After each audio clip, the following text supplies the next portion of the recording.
CEO goes undercover, catches staff betting on poor customers, fires everyone on the spot. Before we get into this story, let us know in the comments, where are you watching from? And if you enjoy stories like these, make sure to subscribe, as we upload at the same time every day. Ethan Carter pushed open the heavy glass door of his own upscale retail store, heart pounding as he stepped inside wearing a worn jacket and second-hand jeans. The moment he appeared, the fluorescent lights seemed almost too bright, emphasizing every faded seam and scuff on his shoes. One glance at the 3 employees near the front register told him that they'd sized him up before he'd even fully crossed the threshold. Undercover or not, the judgment in their eyes was unmistakable. He caught a glimpse of one employee, a young woman with bleached hair named Chloe, nudging her coworker. The coworker, a tall man with a bored expression, muttered something back, and she snorted in laughter, as if he'd just won a bet. A tightness gripped Ethan's chest. He had heard rumors, staff mocking customers, dismissing people who looked financially struggling, and even placing small bets on who would walk out without buying anything. But hearing rumors was one thing, witnessing it firsthand was another. He forced himself to maintain the stoop of a man just barely making ends meet. In the back of his mind, Ethan recalled the complaints that had piled up over the past month. Anonymous letters, disgruntled phone calls, and even an email or two from customers claiming they'd been humiliated by the staff's offhand remarks. He'd read them, growing increasingly disturbed. Under normal circumstances, he would have sent in a district manager or external consultant to investigate. But these allegations were so shocking, so contrary to the customer service culture he prided himself on, that he decided to see the truth with his own eyes. Now that he was inside, the tension was instantaneous. He headed toward one of the side aisles, pretending to browse, all the while keeping his ears open for the next malicious remark. And sure enough, it came almost immediately. "I'll bet you he's only got $5 in his wallet," Chloe said, her tone dripping with condescension. "Think he'll ask for a discount?" Another employee stifled a laugh, and Ethan swallowed hard, fury bubbling in the pit of his stomach. He'd had no illusions that the rumors were exaggerated, but to witness this blatant cruelty confirmed everything. He reminded himself to act clueless, to keep up the disguise a little longer. The employees hadn't recognized him. He'd never visited this particular branch in person before, relying instead on managers' reports and sales figures. That gave him the element of surprise, and he intended to use it. He made his way toward a display of houseware items, picking up a ceramic mug and examining it as though considering a purchase. Meanwhile, he listened in as Chloe and the tall man, whose name tag read Devin, whispered back and forth. Bits of conversation drifted over. "I'll give you $5 if you can guess how many items he tries to return when his card gets declined," Devin joked. Chloe cackled, and the sound sent a tremor of disgust through Ethan's spine. This was the first red flag, no question about it. They were gambling on potential humiliation, taking pleasure in someone else's perceived poverty. It wasn't just 1 or 2 employees either. He noticed at least 3 of them clustered together, occasionally eyeing new customers who entered the store. They'd smirk, scribble something onto a notepad beneath the counter, and trade hushed remarks that caused more stifled laughter. Ethan knew he needed evidence. No one was going to believe just his word alone. He reached into his pocket, where his phone was discreetly set to record audio. As he fingered the device, he thought about how best to capture something unmistakable, something that couldn't be dismissed as an overreaction. The plan was simple: keep them talking, let them reveal the depth of their nastiness, and record every second. If the employees had stooped so low as to literally bet on which customers smelled like poverty, then the higher-ups in the company needed to see and hear it for themselves. And if the staff threatened to deny it, well, the recording would speak louder than any denial. One of the employees, a younger guy with tired eyes and a timid demeanor, approached him. The name on his badge was Jake. "Excuse me, sir," he said softly. "Do you need help finding anything?" His voice held no malice, only genuine politeness. It took Ethan by surprise because he expected the same attitude from all employees, but here was someone who seemed normal, maybe even compassionate. Before Ethan could answer, he heard Chloe snicker from behind the register. I'm sure he's fine, Jake. Unless you're going to offer him your employee discount, because Lord knows he can't afford full price. Jake froze, a faint flush creeping up his cheeks, and Ethan felt a stab of sympathy for the kid. Clearly, Jake was uncomfortable with his coworkers' behavior, but lacked the courage to call them out directly. Instead, he just gave a small nod and retreated a step. Maintaining his undercover persona, Ethan gave Jake a grateful look, trying to convey a sense of fatherly reassurance without blowing his cover. He wanted to say something, anything, but held his tongue for now. He needed this game to play out a bit longer. There was no telling how far these employees would go if they felt unchallenged. He moved to the next aisle, scanning rows of items he had personally approved for sale months earlier. A wave of dissatisfaction coursed through him. This store, which he envisioned as a beacon of accessible luxury for all incomes, was now the epicenter of an ugly game that targeted customers at their most vulnerable. He approached a small discount rack in the corner, mostly stocked with clearance items, just to see if the employees would bother him again. Sure enough, Chloe sidled over after a moment, wearing a smug smile. Need help, sir? She asked, voice dripping with false sweetness. The entire time, she kept glancing back at Devin, who was leaning against the register with a grin. We do have some cheaper options in the back, if you're interested, she added. The implication was clear: someone who looked poor wouldn't be able to afford anything else. Ethan feigned appreciation, nodding meekly, and noted how Devin pretended to cough into his hand, concealing a laugh. This was exactly what he needed to capture on tape. He took a deep breath, controlling the anger that boiled beneath the surface. It was crucial not to blow his cover too soon. He headed back toward the registers, casually flipping over a price tag on a piece of merchandise, letting the tension build. The next phase of his plan was to witness a real exchange between the staff and another customer, someone who might inadvertently become a victim of this twisted betting game. That was how he'd gather the undeniable proof he needed to confront them later. And if all went well, it wouldn't just be a confrontation, it would be a reckoning. Ethan's pulse thrummed as he pretended to inspect a row of candles near the checkout area, not far from the staff's betting station. Another customer entered, a woman in her 40s, dressed in modest attire, carrying a small handbag. Her coat was worn at the elbows, and her shoes had seen better days. Immediately, Chloe's eyes lit up with malicious glee. Devin raised his eyebrows, and the two exchanged a look that spoke volumes. Then Chloe grabbed a small pad from beneath the counter, scribbled something, and gave Devin a knowing nod. Devin smirked, slipping a crumpled bill from his wallet into a tip jar that clearly had nothing to do with actual tips. Ethan could barely restrain himself from marching over and demanding an explanation, but he knew the time wasn't right yet. The woman approached, clearly needing some assistance. She hesitated, scanning the store layout, trying to locate a particular item. It was prime time for these employees to pounce. Sure enough, Devin took the lead. He sauntered out from behind the register, chin held high, as though dealing with some inferior creature. Can I help you find something? He asked, voice laced with faux politeness. The woman explained that she was looking for a discounted towel set, something she'd seen online for a sale price. Devin's smirk widened. Discounted towels, huh? He said. Let me guess, you're trying to replace some old ones at home. Chloe stifled a laugh behind him, and the woman's cheeks reddened. Yes, she answered softly. I just need something affordable. At that moment, Ethan caught a glimpse of the notepad on the counter. A scribbled note read, Over under $10. Another line said, Will she ask for manager? And next to those lines, certain employees had placed dollar amounts. Chloe had apparently wagered $5 that this woman would beg for a bigger discount.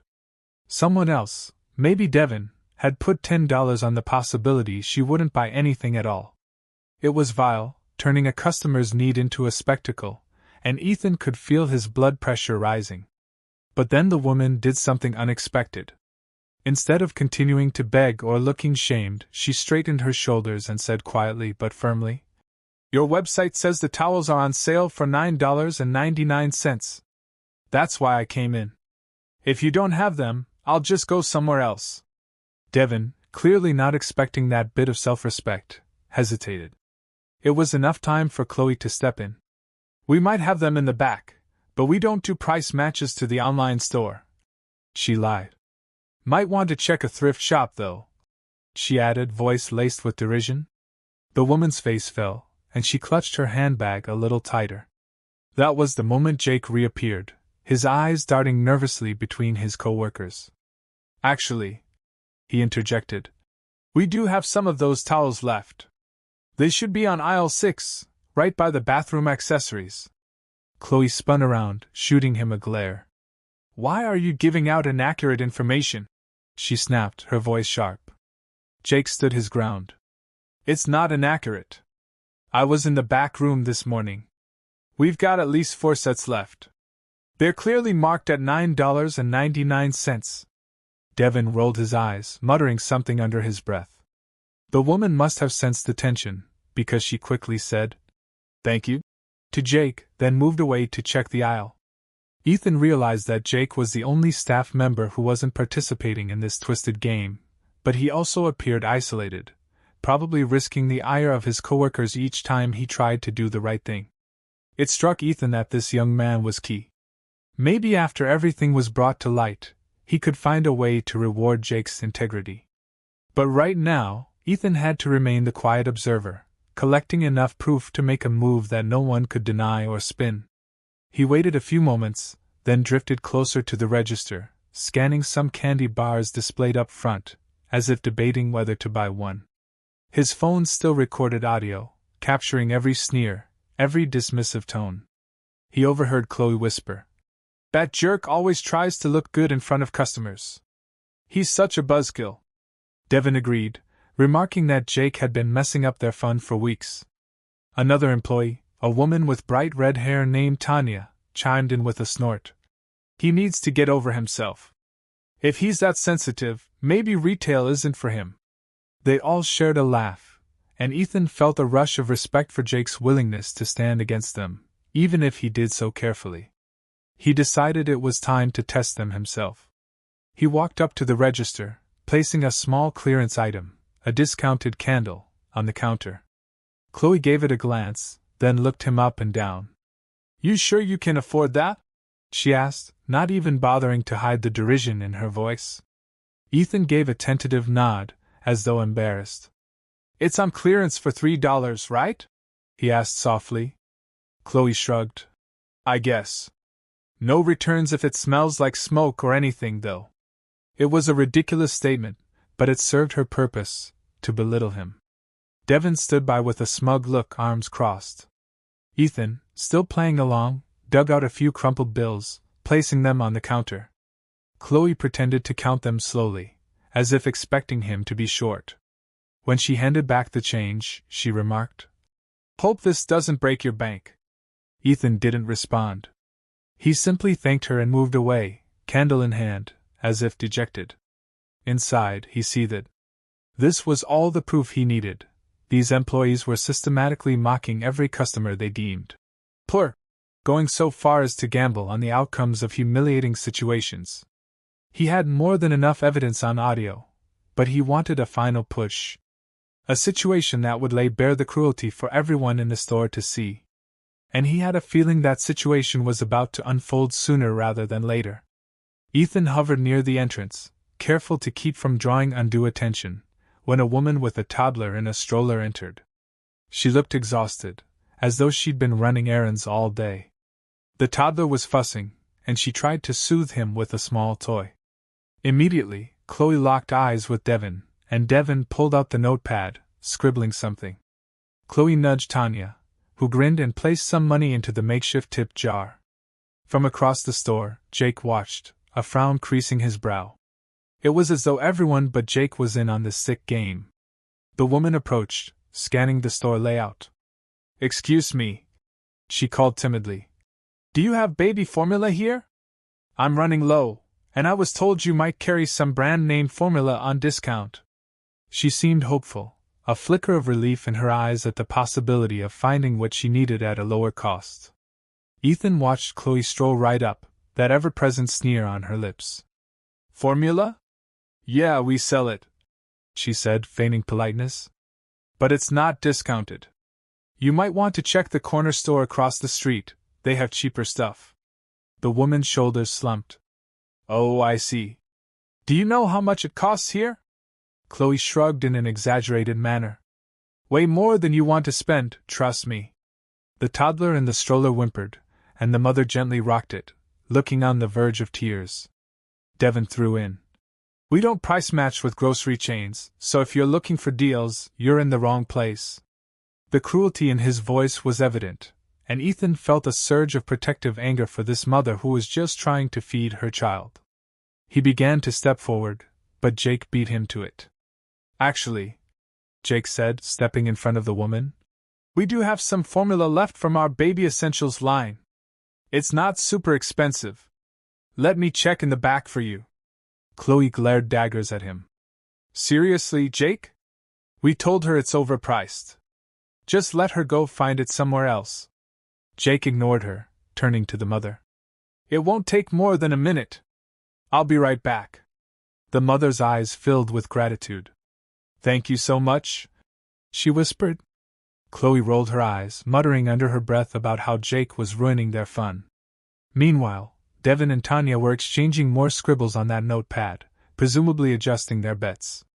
When Jake disappeared into the back, Ethan overheard Chloe hiss, "I swear, if he gives her a discount or something, I'm done. This was supposed to be an easy shift, and he keeps interfering." Devin mumbled in agreement. "Maybe we should talk to the manager about him. He's making us look bad." Tanya crossed her arms, a nasty grin on her face. "I'll chip in $5 that she still can't afford the formula. Anyone want to raise me on that?" Chloe laughed, rummaging for some loose change in her pocket. This was it, Ethan thought. Not only were they mocking her, they were actively trying to block her from buying something essential. And they were gambling on her financial desperation. Jake returned a minute later, holding a small can of formula. "Found one," he said with a relieved smile. The mother nearly cried with joy. "Oh, thank goodness. How much is it?" Jake checked the sticker. "It's $12.99. Is that okay?" The woman hesitated, then said, "Yes, I can manage that." She began to rummage through her purse. Chloe, from behind, made a loud scoffing noise as if to say, "What a surprise." The mother handed Jake a few bills, carefully counting out the exact total. As Jake processed the transaction, Tanya sidled over to Chloe, whispering, "We lost that bet." Chloe scowled. "We'll get it back with the next one." Ethan watched the mother take the formula, her expression a mix of relief and embarrassment. She thanked Jake profusely and headed toward the door, the toddler still fussing softly. And that was when Chloe opened her mouth again, loud enough for the woman to hear. "Better get out before your baby starts screaming. We're not running a daycare." The mother froze for a split second, shame and anger flashing across her face, but she didn't say anything. She simply pushed the stroller out the door, as though determined not to break down in public. Ethan felt his hands clench into fists, the phone in his pocket recording every cruel word. He had reached his limit. These employees weren't just lazy or rude, they were actively enjoying the suffering of vulnerable customers. There was no question about what he had to do next. Ethan realized the time to act was coming fast. He glanced around, noting that the store still had a few other shoppers browsing various sections. If he was going to confront the staff, it had to be public, undeniable, and conclusive. He didn't want them spinning the narrative later. He stepped away from the wall, heading toward the center of the store, and caught Jake's eye. There was a flicker of recognition there, as though Jake sensed something different about this poor customer who seemed overly attentive. But Jake said nothing. Meanwhile, Chloe and Devin were back at the register, laughing about the mother's hurried departure. Tanya joined them, and they all began recounting various times they had humiliated other patrons. Ethan's phone caught phrases like, "smelled like poverty, discount dumpster," and $5 beggars. Each new phrase felt like a nail in the coffin of his patience. He thought back to the corporate mission statement he'd written himself. We believe in dignity for all customers, no matter their background or budget. That statement had hung in the office of every one of his stores, including this one.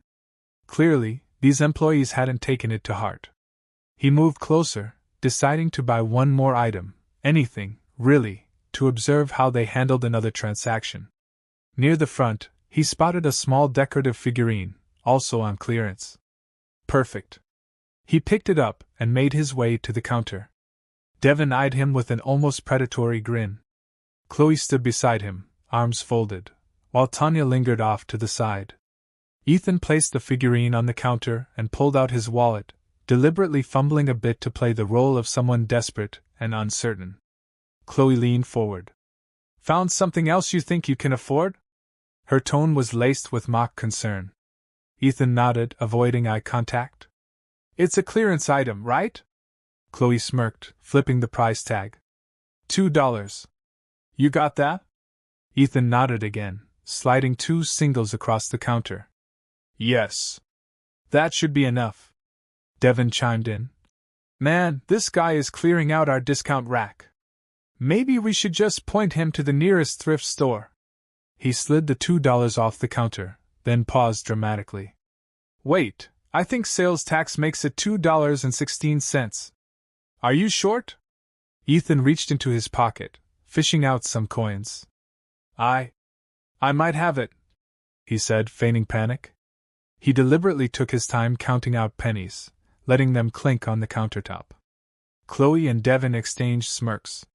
Jake, who had been watching from a short distance, took a step forward. I can cover the difference, it's fine, he offered, his voice quiet but steady. Chloe spun on him. No, absolutely not. If he can't pay for it, he doesn't get it.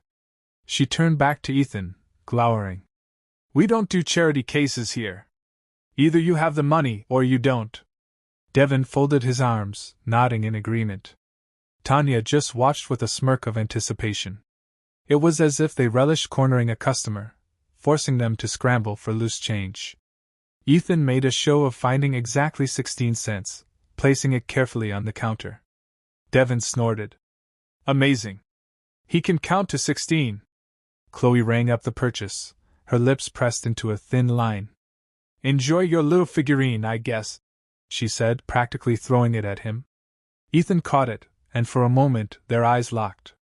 That was when Chloe noticed something, a flicker of recognition. Perhaps the intensity in his gaze gave him away. She frowned slightly, like she was trying to place him, but she said nothing. Ethan took his receipt and quietly moved away, determined that the next time he approached them, it would be with his true identity revealed. Jake caught up with him near the exit, glancing nervously over his shoulder at the others. Hey, I'm really sorry about them, he whispered. They're not always like this. Well, sometimes they are, but not everyone here is bad. Ethan nodded, carefully managing his expression. Thanks. You seem like a good person. I appreciate you trying to help. Jake blushed slightly, looking down at the floor. I just hate how they treat people. It's not right. And if I say too much, they gang up on me. The manager is never around, and I can't really afford to lose this job. Ethan placed a reassuring hand on Jake's shoulder. I get it, he said softly. But things are going to change soon. Trust me. And with that, he left the store, stepping outside into the crisp air. But he didn't go far. He circled around to the side of the building, found a discreet spot, and replayed key moments from his phone's recording. The audio was crystal clear, snide remarks, mocking laughter, references to wagers, even the "smells like poverty" line. It was enough to make any human resources manager's jaw drop in disbelief. Ethan was certain this would be the end of their employment once corporate heard it. Yet, as the CEO, he needed to address it personally. Letting the HR department handle it would be too bureaucratic. Ethan wanted to see their faces when they discovered who he really was. He also wanted to protect Jake from any potential backlash. So he formulated a plan, returned in an hour, this time dressed in his usual sharp suit, accompanied by another high-level manager who had no idea about his undercover visit. Then, confront the staff in front of everyone, including customers, so no one could claim ignorance or spin a false narrative. He envisioned the looks on their faces, especially Chloe and Devin, when they realized that the poor customer they'd been tormenting was the very CEO they were supposed to represent. Exactly 1 hour later, Ethan stood in the parking lot, wearing a tailored navy suit, polished shoes, and a confident posture that made him look every bit the executive he was. At his side was Martin, the regional manager, who had arrived after receiving a cryptic text from Ethan. "I'm not entirely sure what's going on," Martin had said, "but if you need me here, I'm here." Ethan had simply told Martin to follow his lead, that something deeply unacceptable was happening in one of their stores. Now they both walked in together, the automatic doors sliding open with a hiss, and stepped into the store's main floor. Right away, Devin's smug expression vanished, replaced by a flicker of confusion. He clearly recognized Martin, if not Ethan. Chloe looked startled too. Tanya's eyes darted between the two men, while Jake, off to the side stocking shelves, almost dropped the items he was holding when he saw the transformation. Ethan wasted no time. He marched straight toward the register, pulling out his phone. "Hello everyone," he announced, voice loud enough for the half-dozen customers in the store to hear. "I'm Ethan Carter, CEO of this retail chain. And I have a few questions for you." Chloe's mouth fell open. Devin's face went pale. Tanya took a step back, as if hoping she might slip out of sight. One of the customers at the counter, a middle-aged gentleman, glanced around in confusion. Martin folded his arms, looking grim. "What is this about, sir?" Martin asked Ethan, playing along. Ethan turned his attention to Chloe. "Why don't you explain it to Martin here? Explain your little game, your bets, your jokes at the expense of customers who come in here needing affordable goods." The color drained from Chloe's face as she stumbled for words. I don't know what you're talking about," she blurted. "We've done nothing wrong." Ethan held up his phone. "Really? Because I spent the better part of the day undercover in this store, recording everything you said and did. All the mocking. All the bets. All the humiliating comments." A hush fell over the store. Devin tried to interject. "I think there's a misunderstanding," but Ethan cut him off. "Oh, there's no misunderstanding. I have you on tape placing wagers about whether customers can afford formula for their children. I heard you call people smelling like poverty.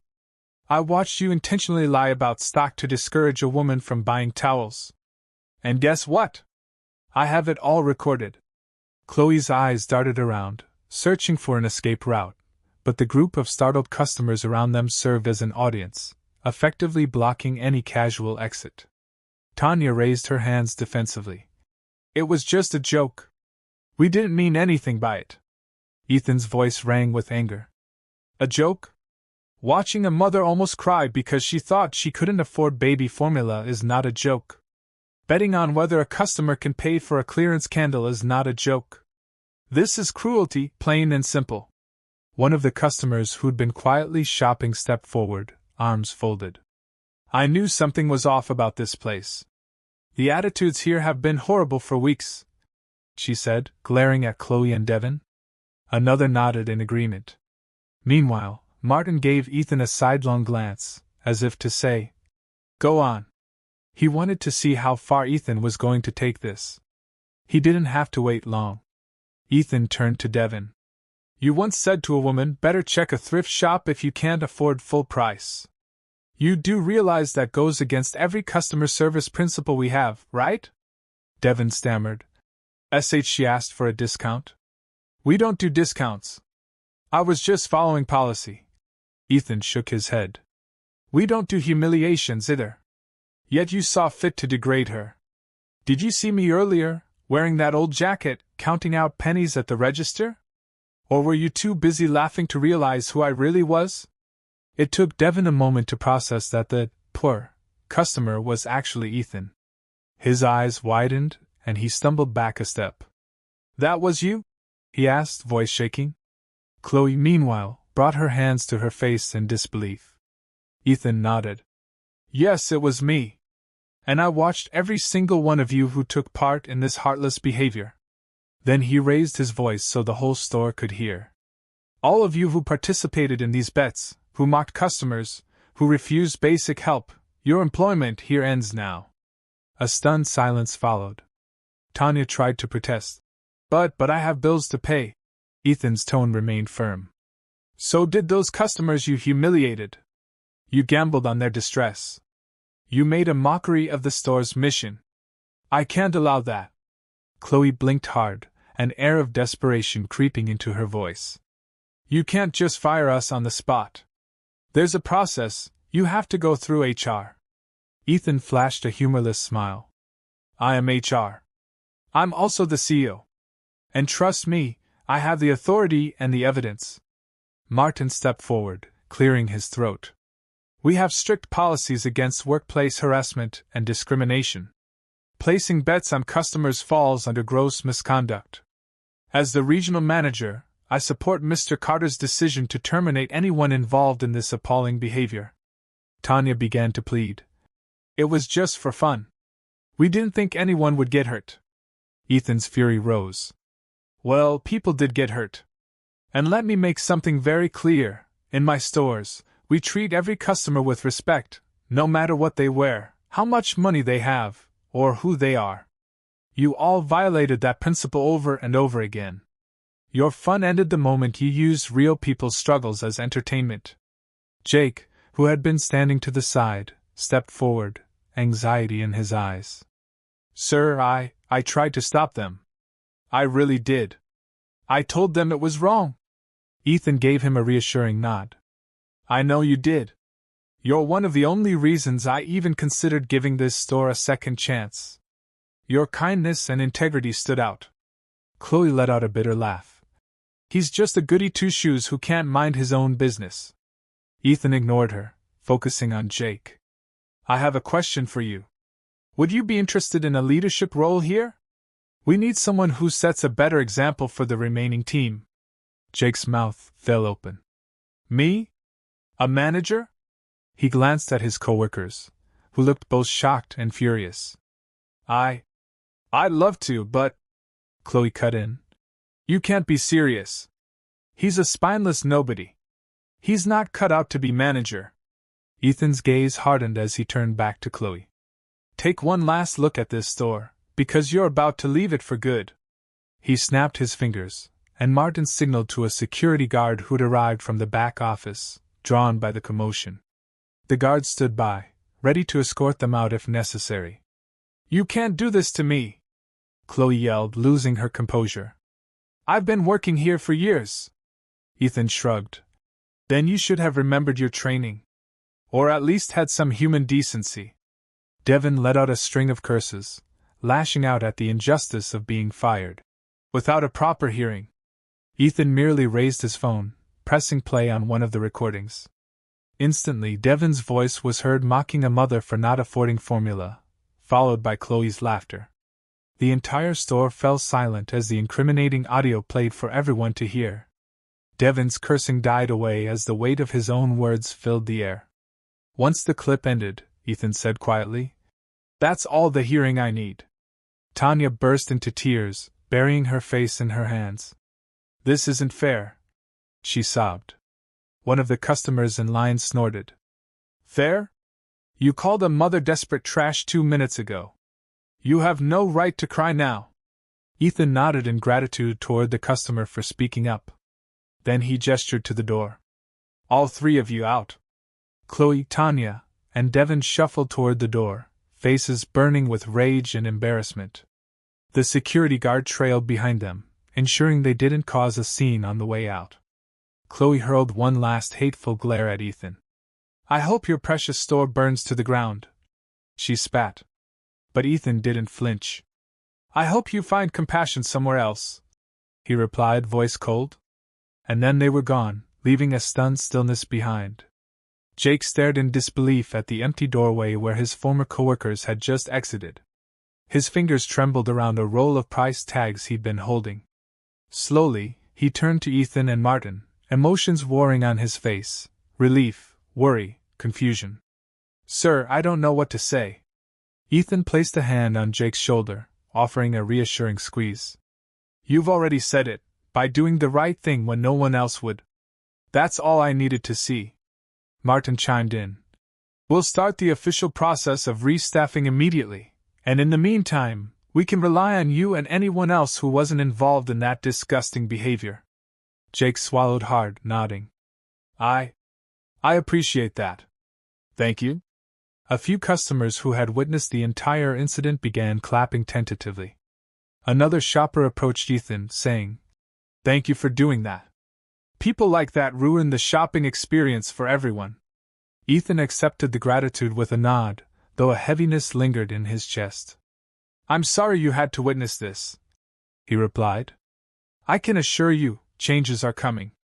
One by one, the customers expressed relief or curiosity about what would happen next. Ethan assured them that the store's culture would improve immediately. New hires, stricter training, and a renewed focus on empathy were just some of the measures he promised, though he kept it short. The important thing was to restore faith and show that the leadership wouldn't tolerate cruelty. Jake walked with Ethan and Martin toward the back office. On the way, they passed the spot where the mother with the toddler had stood just an hour before, practically begging for formula. It was a sobering reminder of the kind of emotional harm done that day. Ethan's jaw tightened at the memory. "We'll be reviewing the store's surveillance footage too," he said to Martin. "I want a full account of every instance of harassment or betting that took place. This can't ever happen again." Martin nodded in agreement, taking out his phone to make a note. Once they reached the back office, Ethan pulled out a new name badge from a drawer labeled Management Materials. He handed it to Jake. "I want you to wear this, at least for the next few days, until HR can finalize the paperwork. Effective immediately, you'll be the interim manager. You've earned the chance to prove yourself, and we'll support you every step of the way." Jake stared at the badge, eyes welling with tears. "Thank you, sir. I won't let you down." He pinned it to his shirt, standing a little straighter, as though finally feeling like he belonged. They stepped out of the office to find a worried-looking young woman, an employee who must have been on a break, hovering near the hallway. "I heard yelling," she said, glancing nervously from Jake to Ethan to Martin. "Did something happen?" Ethan took a breath, then said, "We just let go of some of your coworkers who were engaging in unacceptable behavior." The young woman's eyes widened. "Oh, wow. I'm not surprised. They've been awful to customers for a while now." She looked relieved, almost grateful. "I'm Paige," she introduced herself. "I've only been here a month, but it's been rough." Jake smiled at her, a new confidence in his stance. "Don't worry, Paige. We're going to make this store a better place for both customers and employees." Ethan motioned for Martin to join him in the main area, while Jake and Paige stayed behind, presumably to discuss immediate tasks. As Ethan stepped back onto the sales floor, he surveyed the space with a fresh perspective. No longer overshadowed by the toxic presence of Chloe, Devin, or Tanya, the store felt strangely lighter. Some of the customers who had lingered during the confrontation were now calmly browsing, occasionally peeking over at Ethan with curious eyes. He gave them a polite nod, signaling that the situation was under control. Martin turned to him, speaking in a hushed tone. "That was intense, sir. Do you think we made the right move, firing them on the spot?" Ethan folded his arms, expression resolute. "Absolutely. Gross misconduct calls for immediate termination. And frankly, from a moral standpoint, I couldn't tolerate even a day more of that behavior. Our mission statement means something, Martin, and we can't let it become just words on a wall." Martin nodded, placing a hand on Ethan's shoulder. "I'm with you all the way. Let's get the formalities done, send the evidence to HR, and put out a notice for new hires."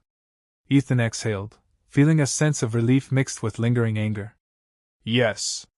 And I want background checks that focus on customer service experience, empathy, and references. I'm not letting another Chloe slip through the cracks." A small commotion at the entrance drew Ethan's attention. It was the mother with the toddler, returning to the store. The child was asleep this time, tucked under a thin blanket in the stroller.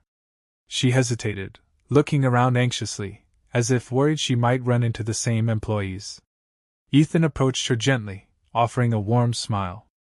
"Welcome back," he said softly. She recognized him from earlier, though now he was in a crisp suit, clearly a man of authority. I just wanted to say, earlier, that was really embarrassing," she began, voice trembling. "But a friend told me you fired those employees?" Ethan nodded, noticing the relief in her eyes. "We did. I'm so sorry for how you were treated.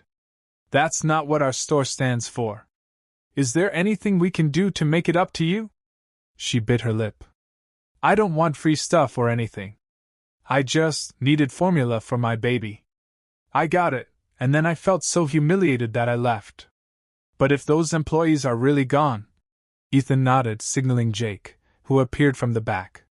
"Jake here is our interim manager. He'll make sure you're taken care of if you need anything else." Jake gave the woman a genuine smile. "I'm so sorry about what happened before. If there's anything you need, anything at all, please let me know. We do have a small kids' corner in the back with diapers, wipes, formula, whatever you need, and I'll make sure it's properly priced." Tears welled up in the woman's eyes, but this time they were tears of relief rather than shame. "Thank you," she whispered. "I really appreciate this kindness." She glanced down at the sleeping toddler. "He's been fussy all day, so I thought maybe I could come back and see if you also carry any soothing baby lotion." Jake nodded eagerly. "Right this way. Let me show you." As Jake guided her to the baby section, Ethan felt a sense of vindication. This was how the store should operate, like a place where customers could find help and compassion, not ridicule. Over the following days, Ethan stayed longer at this particular branch than he had at any other store in his entire tenure. He observed Jake's management style, which was grounded in genuine concern for both customers and staff. Paige and a handful of other employees, who had seemed distant or unmotivated before, now thrived under Jake's calm but firm leadership. There was a collective sigh of relief among them, as if a dark cloud had lifted. Ethan received no further complaints from customers. Instead, he heard stories of how employees went the extra mile to help. One shopper wrote a glowing review online, praising the friendly new faces and heartfelt service. Martin and Ethan set up interviews to replace the fired employees. This time, they focused not just on experience, but on attitude. During one interview, Ethan asked a candidate, "What do you believe the role of a retail associate is?" The candidate answered, "To treat every customer with dignity and respect, no matter what they look like or how much they can spend." Ethan hired her on the spot. Slowly, but surely, the store rebuilt its reputation, and Ethan's faith in his own brand was restored. Every so often, Ethan recalled the sneering voices of Chloe, Devin, and Tanya. Their cruelty had made his blood boil, but in the end, it also exposed a serious oversight in the hiring and training process. He made a mental note to revamp the entire company's protocols, from onboarding to regular performance reviews, ensuring that no one else could slip through the cracks with such toxic attitudes. But that was a project for another day. For now, he took comfort in the changes he'd already set into motion. One afternoon, as he was about to leave, he noticed the single mother with the toddler had returned again. This time, she was browsing the shelves without fear, occasionally asking an associate for advice on a new stroller. The staff treated her like any other valued customer, offering product comparisons and letting her test features. Her toddler, now content, babbled happily, and she seemed at ease in the store. Watching her, Ethan felt a surge of satisfaction. This was what he had always imagined his retail chain would be, a place where anyone, regardless of budget, background, or appearance, could shop without shame. He approached her, greeting her warmly. "How are you today?" he asked. She smiled, clearly recognizing him. "A lot better, thanks to you. And everyone here has been really nice. I never thought I'd want to come back after what happened, but it feels different now, welcoming." Ethan nodded. "That's what we're aiming for. If you have any suggestions on how we can improve, I'm all ears." She paused, thinking. Maybe a small play area for kids, or a discount on bulk baby items. She ventured timidly. Ethan's face lit up. That's a great idea. We'll look into it. Anything to make the shopping experience more convenient for parents. As he turned to leave, satisfied that the store was in capable hands, he paused to watch Jake. The young manager was helping an elderly customer compare two sets of towels, both discounted, but with different thread counts. Jake patiently explained the difference, giving pros and cons without a hint of condescension. The customer smiled, made an informed choice, and thanked Jake for his courtesy. It was such a stark contrast to the earlier scene of staff betting on who smelled like poverty. The memory of Chloe's laughter still lingered, but it was overshadowed now by a sense of progress and redemption. Later that evening, Ethan stopped by a local cafe, needing a moment to decompress from the whirlwind of events. As he sipped his coffee, he reflected on how dangerously easy it was for a few bad employees to poison an entire workplace. Yet he also marveled at how quickly the store's atmosphere could shift once those toxic elements were removed and someone with genuine compassion was placed in charge. It reminded him of the importance of daily vigilance in business, of ensuring that no manager ever becomes too distant from the reality on the ground. He took out his phone and opened the audio recordings he'd made, preparing to forward them to HR for official record-keeping. A swirl of mixed emotions flooded him: anger, disgust, resolve. He recalled Chloe's parting words, her threat that he'd regret this, but he felt no regret at all. In fact, he was convinced he'd done what was necessary, both morally and professionally. The brand he'd built was about more than just making money. It was about creating a community where shopping wasn't an exercise in shame. And if anyone thought they could tarnish that mission, they'd better be prepared to face the consequences. The next morning, Ethan returned to the store one last time before heading back to corporate headquarters. He wanted to see how Jake fared on his first full day as the interim manager without the poisonous presence of Chloe, Devin, or Tanya. As soon as he walked in, he was greeted by a warm energy that was almost tangible. The employees, though still a bit understaffed, moved with purpose. Smiles, genuine greetings, and offers of assistance resonated throughout the aisles. It was a radical departure from the hostile environment he'd experienced just days before. Jake was stocking a new shipment of home decor items. When he saw Ethan, he hurried over with a grin that replaced his usual timid demeanor. "Good morning, sir," he said, a hint of pride in his voice. Ethan shook his hand. "Morning, Jake. Everything running smoothly?" Jake nodded eagerly. "Yes, sir. There's so much to do, but everyone's pitching in. We've already gotten a few thank you comments from customers about the friendlier atmosphere."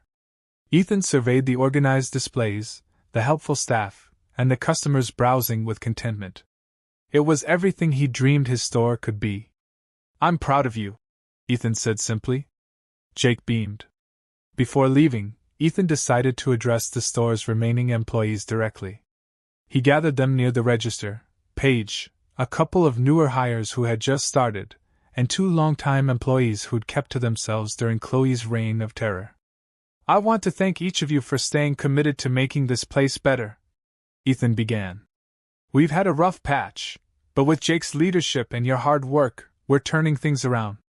If there's ever anything you need, tools, training, or just someone to listen, please speak up. We're here to create a supportive environment for everyone." He could see relief in their faces, as though they'd been waiting for this moment for a long time. One of the senior employees, an older woman named Marcia, spoke up. "I've been here for 8 years, Mr. Carter. I remember when we first opened. It used to be a wonderful place to work, until certain people's attitudes seeped in. Thank you for restoring what we had." Ethan felt his throat tighten a bit.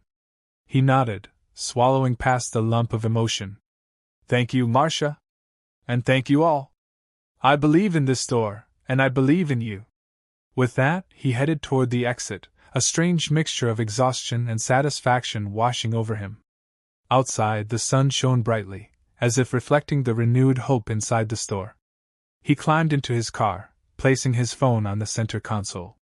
On his drive back to the headquarters, he mentally outlined the immediate next steps: complete the paperwork for the terminations, officially confirm Jake's promotion, schedule ongoing training for all stores to prevent a repeat of this scandal, and perhaps most importantly, continue to conduct surprise visits. Though maybe not always undercover, he mused with a small smile. Reflecting on the events, Ethan realized the real victory wasn't just firing the bad employees. It was reaffirming the company's core values in the eyes of customers and staff alike. The name of the store might be on the sign outside, but its reputation lived and breathed within the hearts of the people who worked there. One final thought crossed his mind: if, in the future, any staff were tempted to degrade a customer for smelling like poverty or not being able to afford items, they'd better remember this incident. Because if the CEO himself could walk in disguise, who knew who might be watching next time? As he merged onto the highway, Ethan took one last glance in the rearview mirror, catching a glimpse of the store's sign fading into the distance. It felt like the end of one chapter and the beginning of a better one. The toxic employees were gone, their cruel bets and snide remarks nothing but echoes in a now transformed space.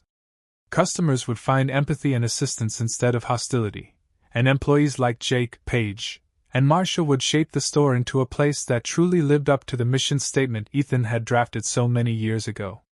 That vision had nearly been hijacked by a handful of people who took pleasure in others' misfortune, but no more. As far as Ethan was concerned, the store was cleansed, renewed, and ready to move forward, proving once and for all that dignity and decency could triumph, even in the cutthroat world of retail.